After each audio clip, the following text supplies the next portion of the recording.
Nagulat siya na may countdown sa screen ang nakalagay, "Please take your cash." Story time muna. Ride kami kamakailan papunta sa probinsya ng Aurora. Pero ang post na to ay hindi para refleksyon, kundi para kwento ang kaibigan ko.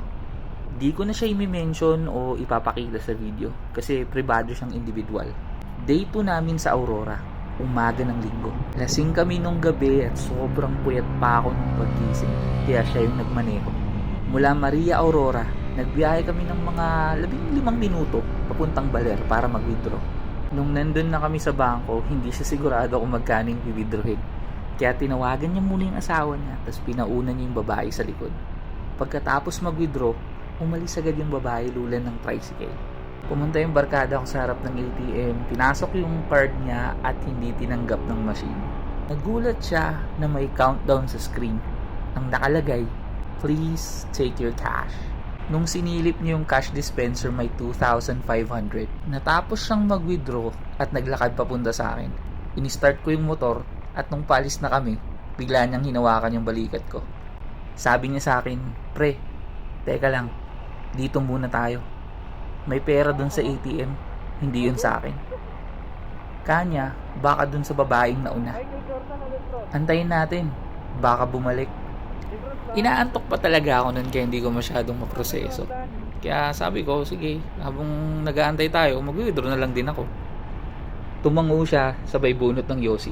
Kaya pinatay ko yung makina ng motor, tapos pinarada ko sa gilid. Pagkaraan ng ilang minuto, habang nasa tapat ako ng ATM, may sumisigaw sa likod ko. Sabi niya, Kuya, baka may naiwang pera dyan. Naiwan ko kasi yung pera ko." Di na ako nagsalita pero tinuro ko yung tropa ko na nasa kanto. Nakita ko siya, hawak niya yung pera, nakangiti siya. Tapos inabot niya dun sa babae. Abot langit yung pasasalamat ng babae. Pagkatapos nun, sumakay sila sa tricycle. Tapos kami, lumarga na rin. Habang nasa daan kami pa uwi, tinanong ko yung tropa ko, "Pre, ba't mo binilik? Ba't inantay mo pa?" Sa totoo niyan, gusto ko yung ginawa niya. Pero gusto ko pa rin marinig kung ano yung dahilan. Sabi niya lang, "Sa totoo lang, wala naman ako ng pera na yun eh. Di rin yun sa akin. Tsaka mamaya, kailangan niya." Medyo natiri-eyed ako sa sinabi niya pero may dahilan. Ahente ng sasakyan yung kaibigan ko. Bago pa lang siya. Wala pa nga siyang kahit isang benta. At medyo hindi siya nasa the best na financial status sa punto na to ng buhay niya. 2,500 lang yun para sa iba, pero para sa kanya, malayo na mararating nun.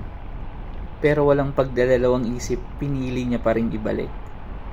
Nung moment na yon, feeling ko, pinaalala sa akin ni Lord kung bakit 17 years ko ng kaibigan tong gago na to. Pinakita niya sa akin na kahit sa lowest part ng buhay mo, pwede mong piliing maging mabuting tao. Minsan lang tayo mabubuhay, kaya sobrang sarap damahin kahit yung maliliit na moments ng happiness. At nung oras na yon, damang-dama ko, sobrang proud ako sa tropa ko. Sa puntong to ng buhay ko, hindi na ako nagdadasal para humiling ng kung ano-ano. Madalas yung dasal ko, dasal ng pasasalamat para sa mga bagay na meron na ako. Pero nung oras na yon, dalawa yung dasal ko. Pasasalamat na nakilala ko lahat ng taong nakilala ko. At isang hiling na sana, Lord, ipanalo mo rin yung kaibigan ko.